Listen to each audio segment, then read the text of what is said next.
এই মুহূর্তে যে খবরের দিকে নজর রাখবো, চোপড়া কাণ্ডে বুধবার রাতে গ্রেপ্তার আরো দুই। এখনো পর্যন্ত চোপড়া কাণ্ডে গ্রেপ্তার মোট 4 জন। ধৃত আব্দুল রফ এবং তাহেরুল ইসলাম ধৃতদের আজ কোর্টে পেশ করা হবে। আপনাদের যেমনটা জানাচ্ছিলাম যে চোপড়া কাণ্ড নিয়ে ইতিমধ্যে রাজ্য রাজনীতি তোলপাড়, তারই মধ্যে আরো দুজনকে গ্রেপ্তার করা হয়েছে। এখনো পর্যন্ত এই ঘটনায় 4 জনকে গ্রেপ্তার করা হয়েছে। যেমনটা জানা যাচ্ছে, ধৃতদের নাম আব্দুল রফ এবং তাহেরুল ইসলাম। ধৃতদের আজ কোর্টে পেশ করা হবে বলেই জানা যাচ্ছে। আপনাদের যেমনটা জানাচ্ছিলাম, চোপড়ায় যে নারী নির্যাতনের ঘটনা, হেনস্থা করার ঘটনা, সেই ঘটনায় এখনো পর্যন্ত 4 জনকে গ্রেপ্তার করা হলো। আবার ইতিমধ্যেই আগে 2 জনকে গ্রেপ্তার করা হয়েছিল, আবারও 2 জনকে গ্রেপ্তার করা হয়েছে। ইতিমধ্যে 4 জনকে গ্রেপ্তার করা হয়েছে চোপড়া কাণ্ডে। বুধবার রাতে গ্রেপ্তার করা হয়েছে আরও 2 জনকে এবং এখনো পর্যন্ত এই ঘটনায় গ্রেপ্তার করা হয়েছে মোট 4 জনকে।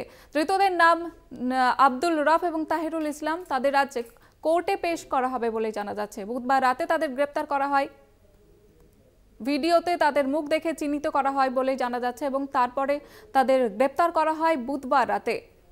এবং আব্দুল রফ এবং তাহিরুল ইসলামকে আজ কোর্টে পেশ করা হবে। গ্রেপ্তার মোট 4 জন। চোপড়া কাণ্ডে এখনো পর্যন্ত গ্রেপ্তারের সংখ্যা বেড়ে দাঁড়ালো 4। ইতিমধ্যে 2 জন গ্রেপ্তার করা হয়েছিল, 2 জনকে আবারও 2 জনকে গ্রেপ্তার করা হয়েছে। এই বিষয়ে আরো বিস্তারিতভাবে জানবো। টেলিফোন লাইনে রয়েছে প্রতিনিধি বিক্রমাদিত্য। বিক্রমাদিত্য, কি আপডেট রয়েছে তোমার কাছে?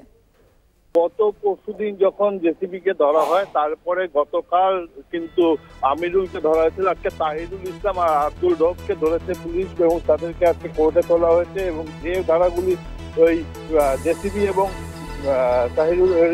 আমিরুলের উপরে দেওয়া হয়েছিল, সেই ধারায় কিন্তু প্রসিডিং চালিয়েছে এবং 10 দিনের ভিত্তিতে কিন্তু আজকে কোর্টে তুলেছে পুলিশ।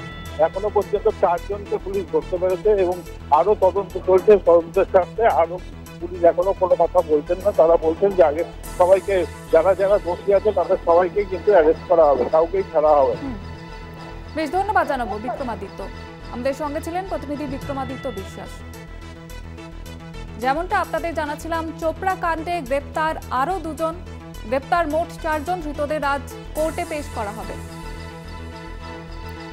চোপড়া কাণ্ডে আবারও 2 জনকে গ্রেপ্তার করা হয়েছে। বুধবার রাতে তাদের গ্রেপ্তার করা হয়েছে বলে জানা যাচ্ছে। যে ভিডিও ভাইরাল হয়েছিল, সেই ভিডিওতে চিহ্নিত করেই তাদের গ্রেপ্তার করেছে পুলিশ এবং এখনো পর্যন্ত গ্রেপ্তারের সংখ্যা গিয়ে দাঁড়ালো 4 জন।